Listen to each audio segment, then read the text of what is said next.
la Feria del Libro de Toledo, que es uno de los acontecimientos culturales más importantes de nuestra ciudad. Bueno, esta tarde tenemos la suerte y el privilegio de presentar un libro, la verdad que muy interesante, un libro muy importante. Un libro de Hilario Barrero, que lo tenemos aquí. Muchísimas gracias, Hilario, por elegir a la Biblioteca de Castilla-La Mancha para presentar este libro. El libro es Prospect Park, es un diario, que saben ustedes que tiene varios diarios y que poco a poco pues, él va escribiendo un poco la vida que va desarrollando en Nueva York, la ciudad en la que vive. Para presentar el libro, bueno, pues tenemos a gente, la verdad, muy querida y muy importante para nosotros. Tenemos a José Ignacio de Mesa, muchas gracias. Juan Ignacio, perdón, por venir. A María José Muñoz, del diario ABC, a Santiago Sastre, profesor de la Universidad de Castilla-La Mancha, que colabora con nosotros en muchísimas ocasiones, y a Lola Baldrich, actriz toledana y también muy querida por todos, por todo el público. Buenas tardes. Al leer el título del libro de Hilario Barrero, uno se pregunta cómo será ese parque por donde discurre la vida de este poeta y escritor toledano. Se trata de un parque público en pleno corazón del distrito de Brooklyn, en Nueva York, donde vive desde hace varias décadas. ¿Cuántas son? El parque fue diseñado para parecer salvaje, entre comillas, y hay zonas donde se deja intacta su flora nativa para así recordar cómo era esta tierra antes de convertirse en una de las ciudades más importantes del mundo. Si siguen en Facebook a Hilario Barrero, que tiene muchísimos seguidores, tengo que decir, seguramente recordarán sus impresionantes fotografías del otoño en Prospect Park, con esos tonos rojizos y anaranjados de la resistencia del verano a convertirse en invierno. Hilario es un gran cazador de otoños, como tantas veces hemos comentado. Hoy estamos aquí para dar la bienvenida a su 8º diario, que precisamente lleva el nombre de este territorio vital donde la alegría y la tristeza salpican las noches y los días y especialmente los atardeceres con la melancolía. Barrero sabe, como pocos, definir el frío en una ciudad tan gélida como es Nueva York en invierno, y dice: es de noche y el viento suena como si estuviera envolviendo castañas en un cucurucho de papel de estraza. Y uno se imagina el parque en una noche de enero, donde, dice, tiemblan las ramas desnudas de los árboles como si fueran a ser fusiladas. Y se imagina también a Hilario, desvelado ya de madrugada, mirando por la ventana con sus gafas de miope, sintiendo una desolación que solo se calma al volver con el ser amado, 43 años de amor ininterrumpido ya. Dos miradas que se han contemplado mucho tiempo llegan a ser una. La lente ajustada para destacar la luz y ocultar las arrugas. Borrar el tiempo que hace estragos y destacar la bella sequedad de la mirada. Cruzar puentes de plata líquida. Porque para el poeta primero está el amor y luego, en un segundo plano, lo cotidiano, como son, según dice él, la ópera, las cantatas de Bach, los paseos por el barrio, las vidas y las muertes de los amigos, llevar un diario o hacer una fotografía a una tetera azul, metálica, solitaria, esperando la nieve. Ahora cruza Hilario el parque para llegar al metro, ese escenario donde se producen los más bellos pasajes de sus diarios, como este. En la madrugada de la nieve, en el alba más fría, las calles de cuerpo presente, las aceras curtidas por el más hondo escalofrío, resguardada en la antesala del olvido, sala de espera de la muerte, una anciana como una dolorosa, sentada en un banco de una estación del metro, el rostro tapado, envuelta en unos trapos de color rojo y azul, con el carro de la compra como casa, duerme ajena a la prisa de los que pasamos a su lado y respira como si una zarpa de cristal le arañara la garganta. Llega el tren. El andén se queda vacío y la anciana sigue encorvada durmiendo, esperando que la nieve la deje salir a la luz. O como este otro pasaje con el que vuelve a Toledo a bordo del Recuerdo y nos habla del Greco, de su familia, de su casa de Santo Tomé y de ese fantástico universo que para él representa el cuadro El entierro del conde de Orgaz. El cuadro, aunque comercializado a niveles que duelen, sigue ahí. Crónica social y retablo catedralicio, elegía y cántico, fotografía humana y radiografía divina, puerta que lleva a la gloria o al infierno, evangelio que salva o que condena, requiem para el silencio, galería de hombres de perfiles como si acabaran de ver el mar, como si la muerte les hubiera hundido la guadaña en sus miradas. El cuadro sigue ahí, con olor a alacena y a sacristía, con lamentos y gemidos de renegados y perseguidos, de reformados y místicos, todos alumbrados por la luminaria del hachón con una llama llegada de la Inquisición. El cuadro sigue ahí, con un perfume de acero y de espada, con hombros cargados, con capas pluviales, con cráneos tonsurados por la humedad, con miles de teorías y leyendas, con la decadencia y con el esplendor. Espejo que en perfecto equilibrio entre la tierra y el cielo nos devuelve al mirarnos en él la fragilidad de un alma que acaba de abandonar el siglo de oro. En mi casa se recordó por un tiempo cuando el general de Gaulle visitó el cuadro y cómo mi hermano mayor, que por aquel entonces era monaguillo, vino muy emocionado porque había estado al lado del presidente francés. Mi madre se pasó unos días criticando las piernas tan feas de Sara Montiel, que apareció una tarde de invierno con un abrigo de piel camino de la iglesia. El corazón de Hilario Barrero es un parque, como dice Santiago Sastre, aquí a mi derecha, y es tan grande que caben en él todos los representantes de la fauna y la flora de Prospect Park, incluido ese perro negro, ya conocido y peludo de unos vecinos, que él solía llevar a pasear por esos verdes campos y con el que estableció una relación sentimental tan fuerte que la lectura de la muerte de Pepe, que así se llamaba el perro, le pone a uno al borde de las lágrimas. Lo han puesto a dormir cuando en las floristerías los ramos de rosas rojas, rozando la nieve, esperaban compradores enamorados. Se ha ido cuando la nieve había caído durante toda la noche y había cubierto el corazón de Pepe con un frío de muerte. Han venido por él cuando le faltaba el aire y, acurrucado a los pies de su dueña, pasaba las últimas noches respirando piedras. Fue un perro afortunado. Le hicieron abrigos de punto que él odiaba. Tenía collares de diferentes colores, mantas, huesos y golosinas en varios apartamentos. 6 amigos que lo paseaban, perros a los que odiaba, palomas a las que espantaba con una carrerilla traicionera. Fue personaje e ilustró la portada de un libro. Lo retrataron de perfil y de frente, y casi nadie supo de qué color tenía los ojos, y cuando nevaba y las patas se le llenaban de nieve y de sal, lo cogían en brazos como a un niño mimado y se dejaba querer. Vino de lejos, ladraba en inglés, pero pensaba en español. Hoy, uno de los paseadores, a pesar de que había nevado y los caminos estaban difíciles, a las 3 de la tarde se ha abrigado y ha salido a dar una vuelta con Pepe. Pero sin Pepe ha vuelto, con el corazón helado y la mirada fría. Dicen que Pepe tenía un problema de corazón, por eso se ha ido hoy. Esté donde esté, si es que está en algún sitio, seguirá firmando con tinta amarilla su territorio, ladrando a perros mucho más grandes que él e ignorando a los más pequeños, oliendo una hierba o mirando con ojos de cazador a alguna ardilla. Esté donde esté, ya no necesita que le pongamos el collar para llevarlo a vivir en los verdes campos de Prospect Park. Decía que es tan grande el corazón de nuestro autor que cabe también en él, por ejemplo, la Semana Santa de Toledo, un pasaje precioso del diario que desemboca de nuevo en Prospect Park, cruzando espacios transoceánicos.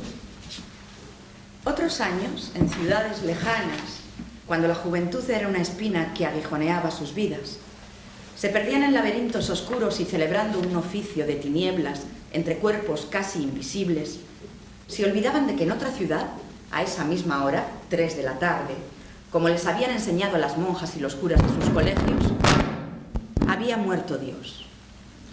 A esa misma hora, algún predicador de retórica barroca y gestos medievales hablaba de las 7 palabras y un sacerdote, en una iglesia oscura, iba desnudando, aún más, a un hombre clavado en una cruz que se escondía detrás de un paño morado. Etzel lignum crucis, venite adoremus. Perfecto. No. El perfume de la recién nacida primavera, en ambas ciudades tan distintas y tan distantes, le traía a uno de ellos el sonido de la carraca, el olor de las torrijas de su madre, la música clásica de la Radio Nacional, el perfume morado del incienso.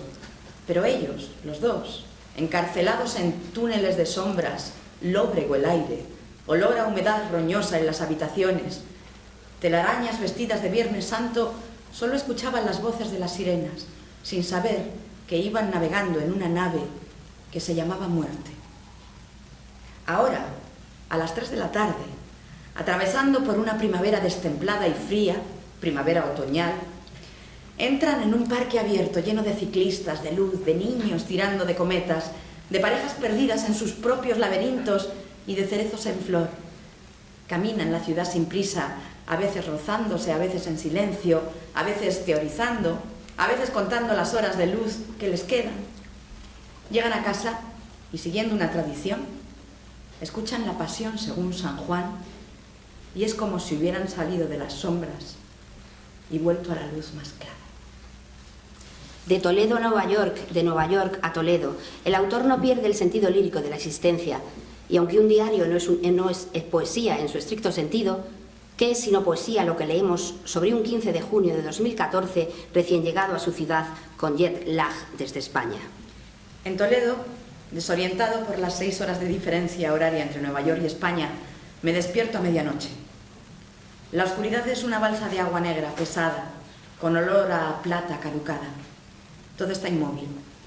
La noche es un cuerpo tendido sin fuerzas para mover los dedos. De pronto, de la misma manera como pasan las cosas en la vida, como viene el dolor o el amor, se escucha el primer canto del primer pájaro de la madrugada. Es apenas un temblor en la hondura de la rosa, en lo alto de la rama todavía oscura entre los encajes mudos de la brisa. A lo lejos, un hilo de luz traza un renglón en la pizarra de la noche. Es la señal, un estremecimiento en la sangre del pozo, en el respirar de las raíces. Después de la música llega la luz. La luz, claro, es de tiza. Alguien borrará más tarde el encerado de la madrugada. Y seguimos pasando páginas y sigue la vida de Hilario Barrero, muy triste a veces, como en la muerte de su querida hermana María Jesús, en aquel verano que le amargó el corazón y los días, y que le llevaron a escribir a su vuelta a Nueva York que un viejo arrastra una sombra espesa como el eco que repite un pozo, y otros días de rabia y asco con olor a cucarachas en celo, como en aquel restaurante de la Quinta Avenida. En este diario se produce la jubilación de Hilario, que, como saben, fue profesor de literatura española en la Universidad Pública de Nueva York, CUNY, pero antes de su retirada definitiva en las aulas, vuelven sus clases a estas páginas, y entre las materias que imparte está la Escuela de Traductores de Toledo. Hablamos en clase del liberalismo en la Escuela de Traductores de Toledo bajo la tutela de Alfonso X y de cómo los judíos colaboraron con ella en diversos campos. He recordado a los alumnos que no conocen Toledo que en mi ciudad florecieron 3 culturas. Vivir en Nueva York ayuda a entender este concepto. Al entrar en el vagón del metro veo a varios jóvenes judíos ortodoxos leyendo las escrituras con auriculares puestos. Pertenecen a este mundo, pero son de otro mundo. Jóvenes dedicados al estudio, viviendo en una sociedad cerrada y férrea, con sombreros y trajes negros, pero con un corazón que late como el de cualquiera de nosotros. Al lado de uno de ellos iba un afroamericano que dormía plácidamente y al otro extremo un oriental que leía en un libro electrónico. Toledo, he pensado, debía de ser algo parecido a Nueva York y me he sentido orgulloso, una vez más, de ser toledano. Ya a punto de jubilarse, vuelve la melancolía y nos cuenta cómo no olvidaré nunca cuando me llamaban maestro. Volveré a la poesía de la que nunca me aparté, con la esperanza de que vuelva a ser mi amiga. Seguiré escribiendo, es decir, respirando. Hasta el último momento me miraré en tus ojos y esperaré a la alumna final que sin compasión me suspenderá y no me dejará repetir curso. Volvemos al parque. Al llegar al lago, la luz se llena de gaviotas que vuelan de un lado a otro, como si un abecedario de Vs dobles cayera desde algún libro desde el paraíso. Y también están las palomas, con las que recuerda el 20 de abril de 2015, que lleva ya 50 veces escribiendo sus famosos recuadritos en ABC en la sección Nuestro poeta en Nueva York. Aquí debo recordar que fiché a Hilario para el suplemento cultural de ABC Artes y Letras de Castilla-La Mancha hace unos años, al leer precisamente ese texto sobre 2 palomas moribundas de ojos asustados y alas plomadas de lluvia. Él aceptó encantado con ese gesto de amistad y decisión que le caracteriza, y tras los 100 números de Nuestro poeta en Nueva York llegó Diario de un jubilado en Nueva York, que ya va por el número 68. Y más, ya voy terminando, y mucho más, pero no es cuestión aquí de contar todo el diario, que les aconsejo compren después de esta presentación. Y termino con un párrafo que me parece de una gran belleza y que vuelve a leer con su voz curtida en los clásicos la actriz Lola Baldrich. De la luz a la sombra, del amor al olvido, de la vida a la muerte, de Brooklyn a Manhattan. Pasa el vagón ladrando como un perro rabioso mordiendo los raíles con sus dientes eléctricos. De la luz al infierno, del olvido a la noche, de la muerte a la nada, de Brooklyn a Manhattan. Hierros que se despiertan, triángulos cuadrados. El río lentamente funde el ruido en cristales. Pasa el vagón rozando las esquinas del aire. Pasa la vida y deja en la ciudad su muerte.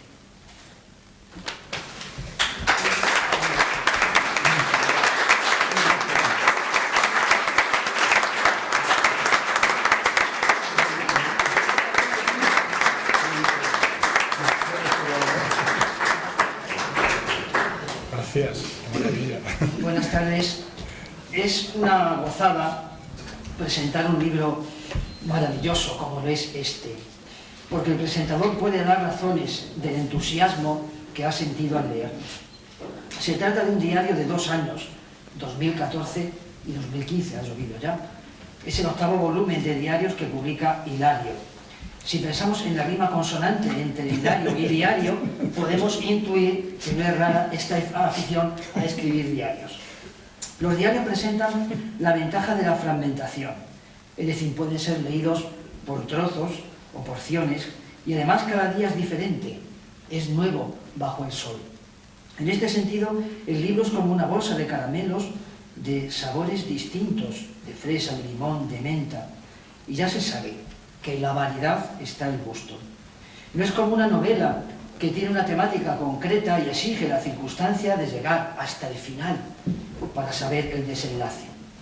En la literatura ha habido grandes diaristas como Kafka y Tolstoy, y entre nosotros destacaría a Joseph Pla y a Ignacio Carrión, mi favorito, un escritor ya fallecido que ganó el premio Nadal con una novela que no tenía ninguna coma, que me la he traído hoy aquí, Cruzar el Danubio, y que además con su último diario, cuando ya estaba aquejado seriamente de un cáncer, figura en la colección donde está el libro que ahora presentamos, aquí, en la solapa.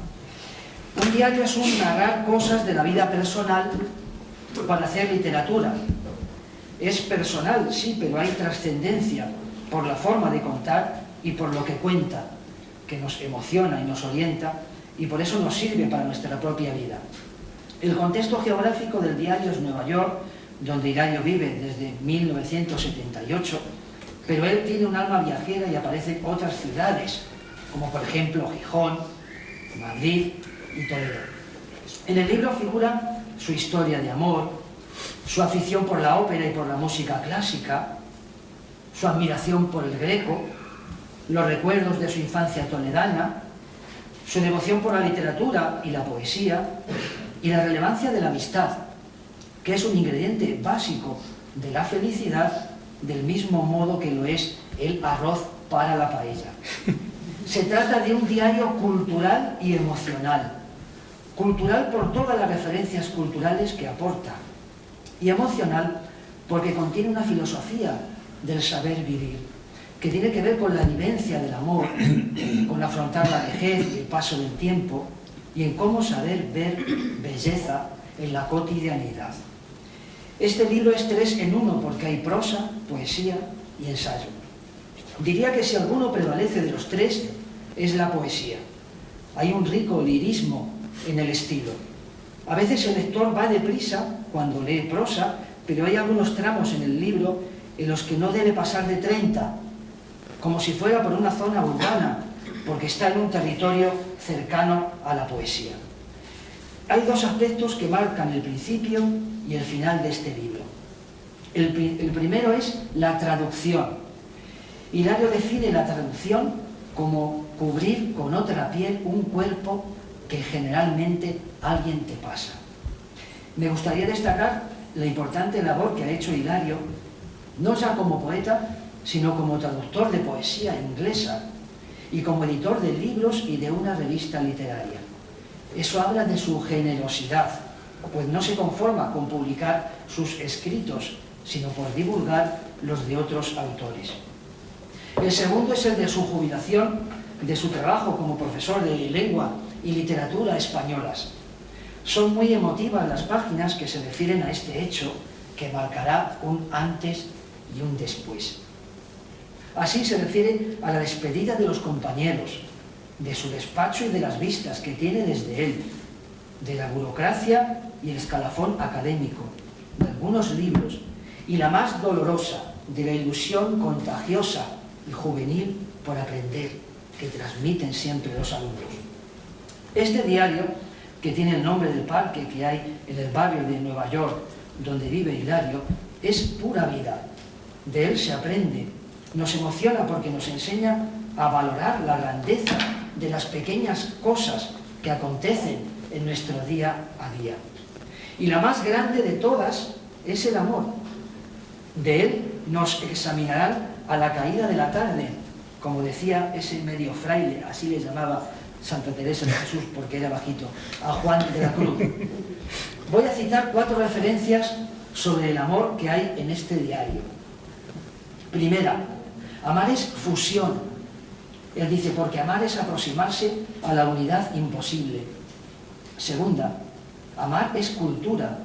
Él dice, me moriré feliz porque lo único que supe de verdad en la vida fue saber de ti. Tercera, amar es una necesidad. Y cito, nosotros dos, como 2 árboles viejos y llenos de pájaros y de recuerdos, de frutos y hogueras, permanecemos abrazándonos cada noche como una necesidad, por si a la mañana siguiente uno de los dos no se despierta, que el otro no olvide el último abrazo. Cuarta, amar es la riqueza. Después de la jubilación, él afirma lo siguiente, pero tengo suerte, los de dentro, los que se quedan en el laberinto intentando subir de escalafón, no saben que tú me estás esperando. ¿Qué más puedo pedir? A Hilario no se le puede aplicar ese verso de Claudio Rodríguez cuando afirma que largo se le hace el día a quien no ama. Con amor siempre se hacen cortos, muy cortos, todos los días. Este diario nos ayuda a ser mejores, nos orienta, nos hace ver lo que de verdad importa, y esto solo lo consiguen los buenos libros.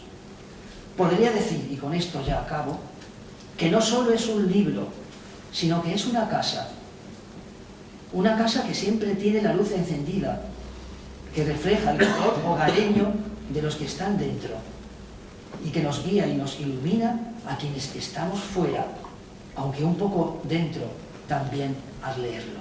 Muchas gracias.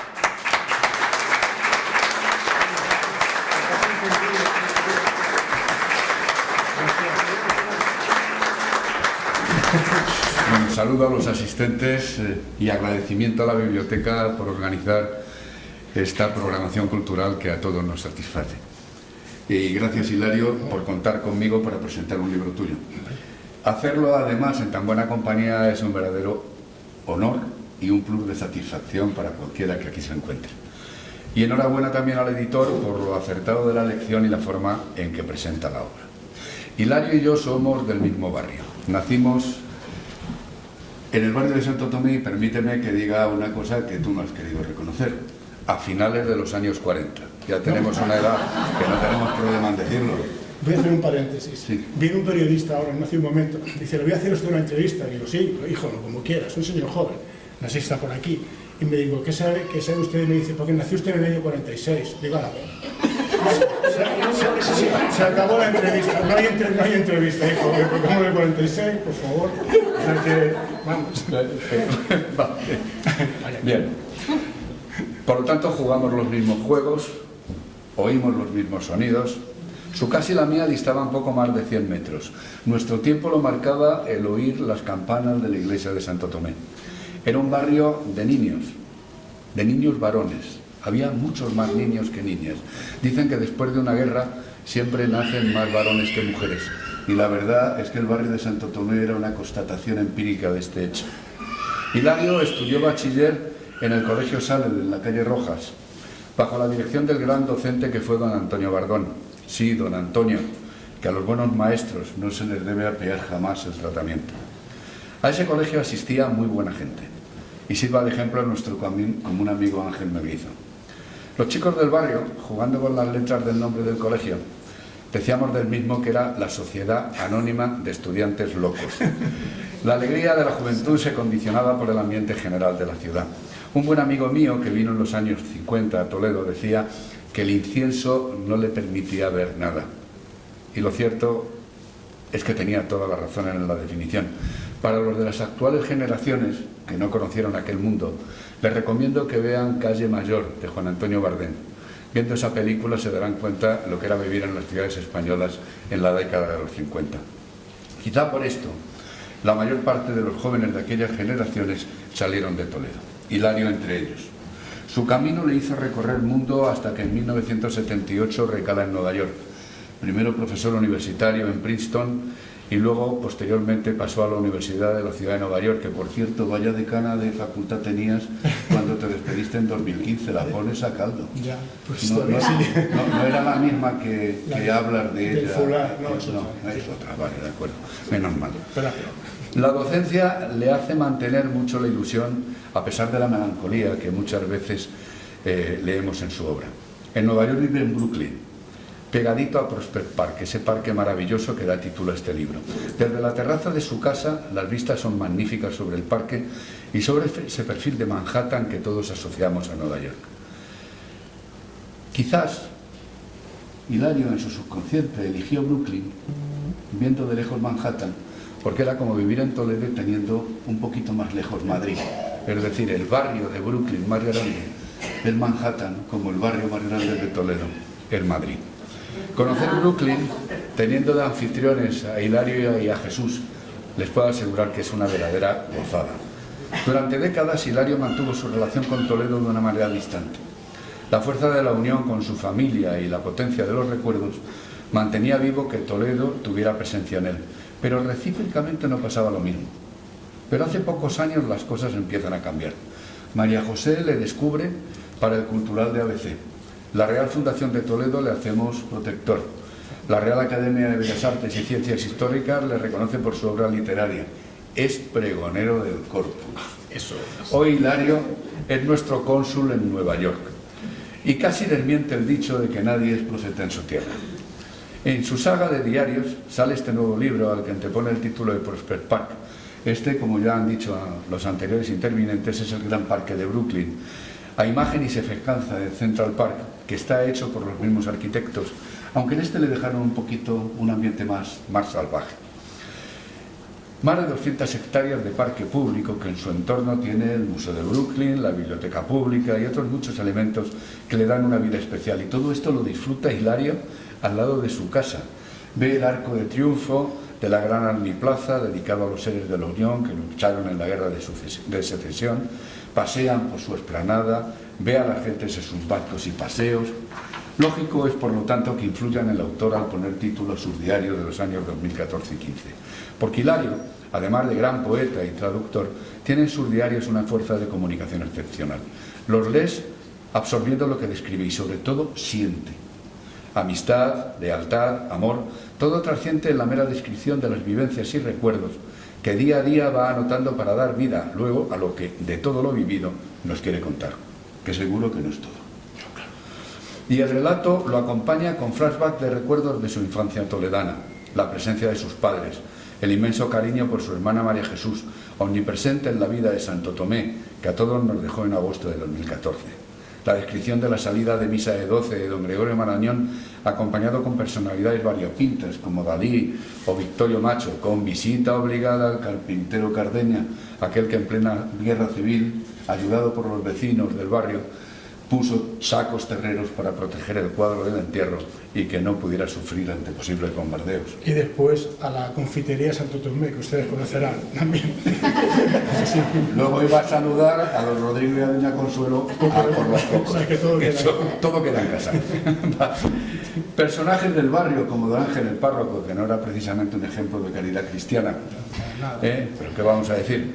O como Guzmán, que en su librería nos surtía de cuadernos y de los tebeos del guerrero del antifaz y del capitán Trueno, fundamentales para la cultura intelectual de aquellas generaciones. Y el recuerdo de la gran mujer que fue su madre, que prevalece en muchos de los relatos, y especialmente me llama la atención el que rememora el paso del hombre triste que lleva el carro en el que vende golosinas y pipas, y en el que probablemente yo comprara mi primer cigarrillo, y que al leer el libro me entero que fue el miliciano que participó en el fusilamiento de su abuelo y tío materno. Y el tiempo transcurre y vuelve mucho más a Toledo. Pero es más el peso que en los diarios tiene su visión de Brooklyn, como es lógico. Los relatos, a pesar de lo distinto que puedan parecer, te hacen cómplices según lo vas leyendo. Son anécdotas que se convierten en trascendentes por la forma en que los relata el autor. La presencia de perros y mascotas, esa lectura maravillosa que Lola ha hecho de la muerte de Pepe. La descripción de la pérdida de unos y la aparición de otros, la serie de andanzas de cómo hay que empezar a deshacerse de libros que ya no caben en las estanterías y las dificultades para seleccionarlos y más aún saber dónde los puedes dejar. Aviso a navegantes, la biblioteca de Brooklyn tiene hecho un plan para recolocarlos en todas partes, lo cual es una buena señal y un buen uso. Solo con la relación de obras que dan el libro sobre las músicas que le escuchan a él y a Jesús, ya daría para rellenar una temporada completa de un buen melómano. La forma en que se va acercando la fecha de dejar la docencia, los recuerdos de sus alumnos, la opinión que tiene de algunos colegas, la descripción del día que tiene que recoger sus cosas del despacho de la facultad por haber terminado por edad su periodo activo como docente, la descripción de su relación con vecinos y conocidos. Todo pone en evidencia la vitalidad y capacidad que el autor tiene para escribir tanto y con tanta concreción. No quiero ni debo, para no extenderme en el tiempo, decir muchas más cosas sobre lo que el libro contiene. Lo que sí les digo claramente es que léanlo. Los llevará a muchos sitios. La imaginación del autor les hará ver y sentir, sobre todo sentir. Es un homenaje a la amistad y el amor, y es una muestra de que es posible hacer lo que Julián Marías decía. Lo decisivo de un diario es que hay que ponerse a escribirlo. Esto parece fácil, pero solo Hilario se pone. Y además lo hace con verdadera maestría. El libro lo termina con una frase que a mí me encanta. Dice literalmente: el diarista, con esa sequedad y melancolía que da el champán, cierra su diario y se va a dormir, donde le espera el otro diario. Pasión de vida. Gracias, Hilario, por esta obra que me ha hecho disfrutar un montón y que espero que les haga disfrutar también a todos ustedes.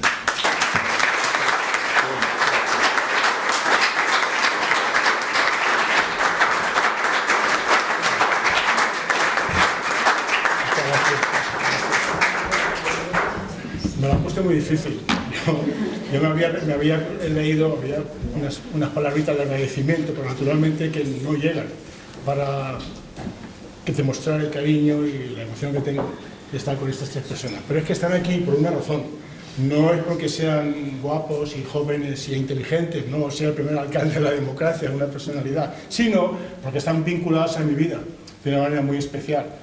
Porque de una manera han descubierto tres niveles de mi manera de ser. Primero, María José, como ha dicho ella, me fichó para el Alcázar, para el Alcázar, ¿no? Por favor, para el cultural, para el cultural de ABC, lo que fue, me abrió un poco, me abrió las puertas naturalmente, y también lo que me ayudaste para ser pregonero, que es algo que no se me olvida, porque ha sido un honor para mí ser toledano y ser pregonero de Toledo, es lo más que a uno le puede ocurrir.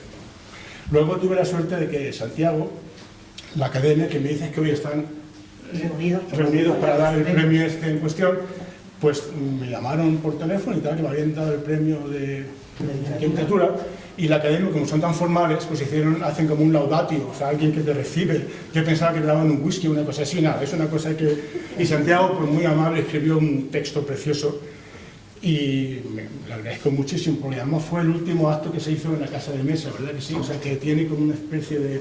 Estuvo allí de Gregorio Marañón y si además tú sabes aquí citado también, a la posteridad, le cité a Santiago. Fue un acto muy bonito.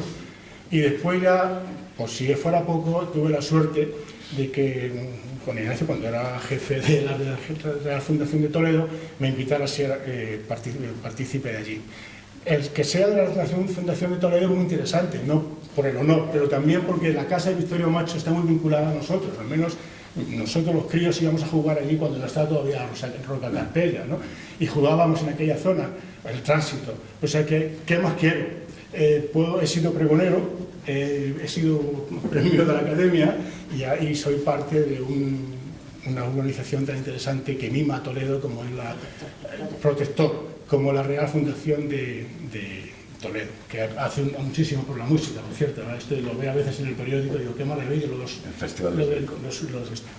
Entonces, pues, no sé qué le voy a decir a ustedes. Voy a leerle dos fragmentos que no han leído, menos mal. Yo estaba diciendo, no van a dejar nada para leer, yo estaba apurado. Digo, esto no me deja nada. Voy a leerle dos fragmentos que son precisamente el final del año 2014 y el final del año 2015, interesante, pero que habéis hecho referencia, en cierto modo, los tres. Antes, creo que yo había escrito aquí, entre otras cosas, bueno, Lola, ¿qué te voy a decir, hija? Es que ha sido una sorpresa. Ayer me llama María José y me dice, ¿alguien? ¿Tú sabes si tiene micrófono en la biblioteca? Y digo, me imagino que tiene un micrófono. Digo, ¿para qué? Y dice, no, para nada. Y digo yo, qué raro. Y digo, yo no necesito el micrófono. Bueno, ya. Y luego ya empecé a pensar, pero no estaba muy seguro. O sea que, Lola, gracias. Has dado una vida, en serio. Si es que es lo que más me gusta hacer, o sea que... Pero es que, bueno, ¿qué quieres que te diga? Que no sé, estoy... Bueno, muchas gracias. Es que, bueno... Gracias. A ver si vamos a Madrid y nos emborrachamos como mínimo. Y tiene que ser en Madrid, pues será. No, tú digas. ¿Por qué no vas a Brooklyn? Estoy planeándolo aquí con... Por favor. Juan Ignacio, que tener cuidado con lo que ha dicho. Ha dicho que casa es el consulado. No vayan ustedes a Brooklyn, por favor. En una semana hemos tenido, ha sido increíble, una familia de 9 miembros. Vosotros conocéis la casa, que en verdad, pues ahí estaban, no durmiendo, allí fueron. Luego un señor que quería hacer una tesis doctoral, no sé qué, luego otro también en plan cultural. Bueno, vamos, que es un agobio. No, no es un agobio, no. Viene el buen tiempo y aunque la terraza es comunitaria, tiene espacio. Sí. Bueno, yo había dicho aquí que no hace falta que les diga a ustedes lo contento y feliz que me siento después de las presentaciones de María José, de Juan Ignacio y Santiago. Y en este caso de Lola. Muchas gracias. Cuando uno ya tiene la ventana abierta y la puerta cerrada y oye el ruido del río, ese ruido del río llegando al mar, aprovecha esto de presentar un nuevo libro para saludar y estar con sus amigos, aparte de para que los compren. Es una manera de reencontrarnos y pasar un rato en familia. ¿Y qué decir de los 3 amigos que nos acompañan? Han defendido el libro y al autor con ímpetu, maestría y cariño. Y aquí cuento las 3 historias que estáis vosotros enlazadas. He pensado que para finalizar, voy a leerles a ustedes, como he dicho, el final del 2014, que es un texto que a mí me gusta mucho, y el final del 2015. Uno, porque habla de mi despedida como profesor, que para mí ha sido un hallazgo, porque he aprendido muchísimo con los alumnos, gente que me han enseñado cosas que yo no hubiera podido, sobre todo en una sociedad como la sociedad americana, que no es la sociedad española. En las universidades españolas en las que yo estaba, en Princeton, en CUNY, que era una universidad popular, los catedráticos teníamos que enseñar no solamente una época de literatura, sino desde la época medieval, pasando por el Renacimiento, el siglo de oro, hasta el final, ¿no? Hasta la generación del 50. Lo que era muy interesante porque te venían en contacto con muchos autores y uno se enriquecía muchísimo, máximo cuando uno vivía fuera de su país y tenía acceso a leer una y otra vez el Lazarillo o la Celestina, lo que era siempre un gozo. Y ese es uno. Y luego el otro es que me parece que puede ser un momento para dialogar, si ustedes quieren después. Hablo, como ha dicho Juan Ignacio, de por qué escribo un diario, o bueno, que lo que es para mí una literatura diarística también puede servir para dialogar si queréis. Así que voy a leer, después Lola, perdóname, leer yo después de ti es como, bueno, vamos, pero bueno, algo tengo que hacer para ganarme esto, ¿no? Estar aquí. Está en la página parece que está en la página 102. 122. 122, como tú lo sabes. Era miércoles 31. Berceo seguirá tumbado en el prado y contando milagros. Don Rodrigo quedará mirando a la niña de 9 años y pensando en sus hijas. Pasará doña Andrina por la plaza. ¡Qué talle! ¡Qué donaire! ¡Qué alto cuello de garza! Don Irán, el deán de Santiago, jugará una partida de ajedrez con el arzobispo y nuestras vidas, como ahora la mía, irán derechas al mar. Yo no nací sino para quereros. Será el tatuaje que alguno de vosotros llevaréis en tinta enamorada. Unos descubristeis la fuerza de la poesía de la mano de Lope de Vega. Otros, el sentido del polvo enamorado con Quevedo. En cámara lenta, Don Quijote atacará a los gigantes y Sancho repetirá a su amo una vez más: I told you so. Becker emocionó a las alumnas de mirada encendida y por un momento ellas fueron poesía.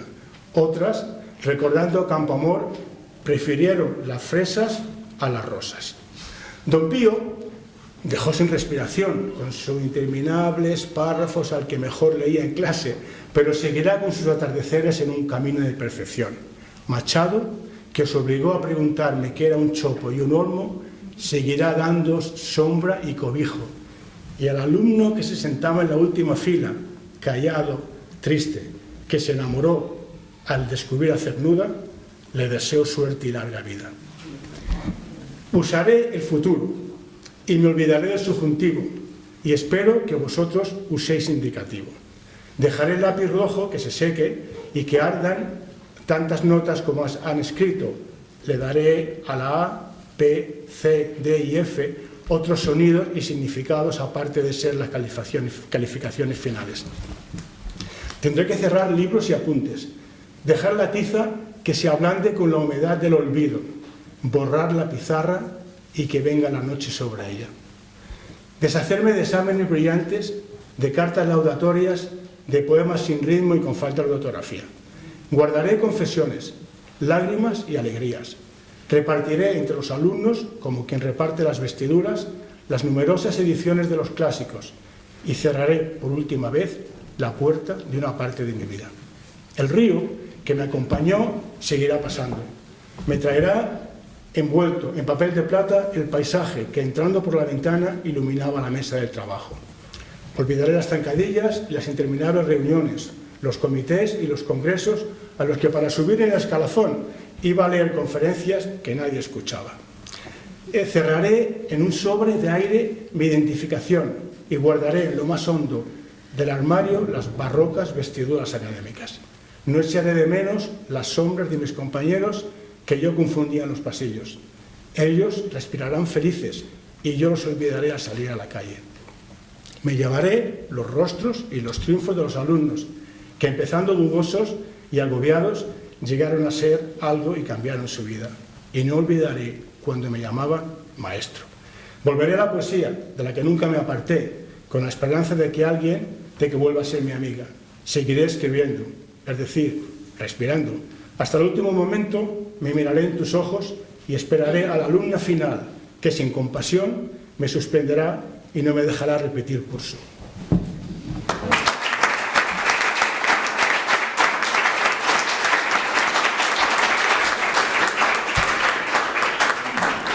Muchas gracias. Y ahora el último día del año 2015, que es lo que les comentaba a ustedes sobre los diarios. Era jueves 31. Hemos entrado en la terraza con un chisporroteo artificial en la mirada y con un año más encima de nosotros.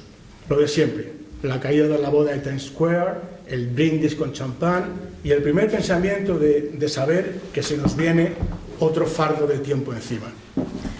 Llegar a estas horas, que son las mismas de anoche y que parecen distintas, es casi un milagro.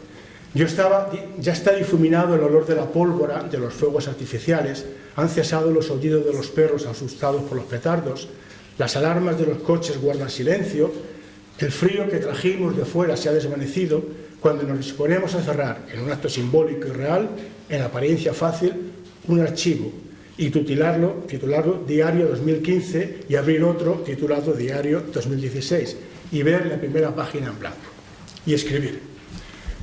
Lo decisivo de un diario, decía Julián Marías, es que hay que ponerse a escribirlo.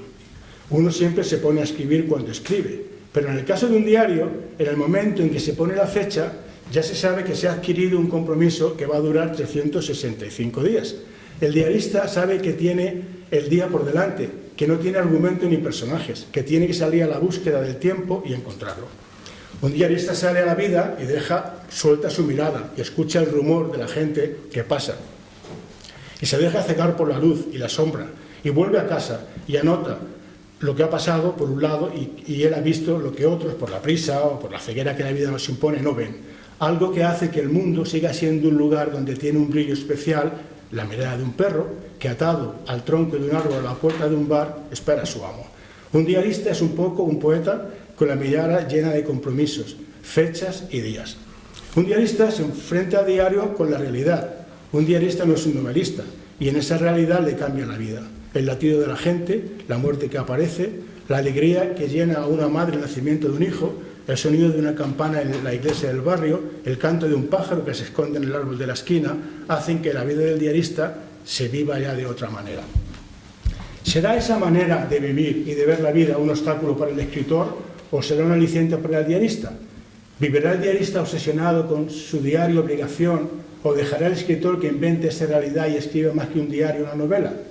Uno piensa que todo puede ser registrado, que aunque todo es perecedero, de alguna manera puede convertirse en material útil para algunos.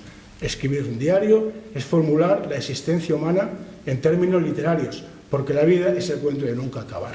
Unos petardos tardíos, como la ráfaga de una metralleta, resuenan en el silencio festivo de la madrugada, y el diarista, con esa sequedad y melancolía que da el champán, cierra su diario y se va a dormir, donde le espera el otro diario, Pasión de Vida. Muchísimas gracias.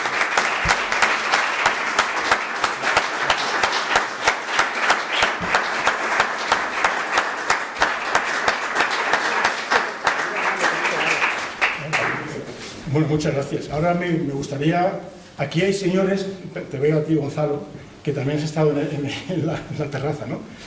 Que nos dijeras algo de qué te parece Brooklyn o qué te ha parecido el diario, tú que lo has leído.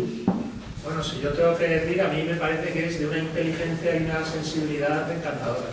Gracias. Bueno, vas a estar en casa, a ver qué vas a decir, si no la próxima vez vas y no te recibimos, ¿no? No, quiero decir que yo sé. Es una delicia leer los diarios, supongo que todos habéis leído o lo conocéis más o menos. Todos. Entonces es una delicia leer los diarios de Hilario, porque tiene una mirada muy lúcida de las cosas, pero al mismo tiempo muy sensible. Entonces pone, yo digo, luz y calor de la inteligencia y el calor que da la sensibilidad. Y luego, en el caso concreto del parque que tiene al lado de su casa, es que habla de él como si fuera un microcosmos, claro, que es como una especie de escenario encantado en el que cada vez que entras, pues algo pasa. La cosa más cotidiana es el reflejo de la riqueza de la vida y del mundo. Entonces, pues también resulta reconfortante de leerlo y de escucharle a él hablar de su barrio y de ese parque. Entonces yo, orgullosísimo de haber sido recibido en tu casa y en la torre que tienes arriba en la terraza. Esa le he hecho la foto. A ver si pienso que un día voy a cobrar la entrada. También estuvo Inés y Carmen y Juan Ignacio, y fue un honor para mí que vinierais, por Dios, qué maravilla, ¿no? Y entonces paseamos por el barrio, ¿verdad que sí? Y tal, y fue muy divertido, ¿no? Que a mí que me gusta mucho tener gente. Como éramos 8 hermanos, hay gente que vas a la casa y te dicen que te descalces. A mí me da un poco de cosa cuando me dicen descálzate, porque pero en casa, pues cuanto más gente mejor. Si es que además es muy bonito, ¿no? Porque para qué se tienen las cosas, ¿no? ¿Verdad? Para disfrutarlas, ¿no? O sea que bien. A ver, he visto gente que conocía desde hace años, porque María Luisa Torán y esta gente nos Torán, muchas gracias por haber venido, qué alegría, ¿no? ¿Me dais? Te veo ahí. ¿Alguna pregunta? Si no, pues nada, muchísimas gracias por haber venido, la agradezco muchísimo. Y gracias, Lola, de nuevo. ¿Sí o no? Gracias. Valle, gracias por haber venido también. O sea, sé que estás haciendo la crónica, además habla bien de nosotros, por favor. Vale, muchas gracias, amigos, por haber venido. Gracias.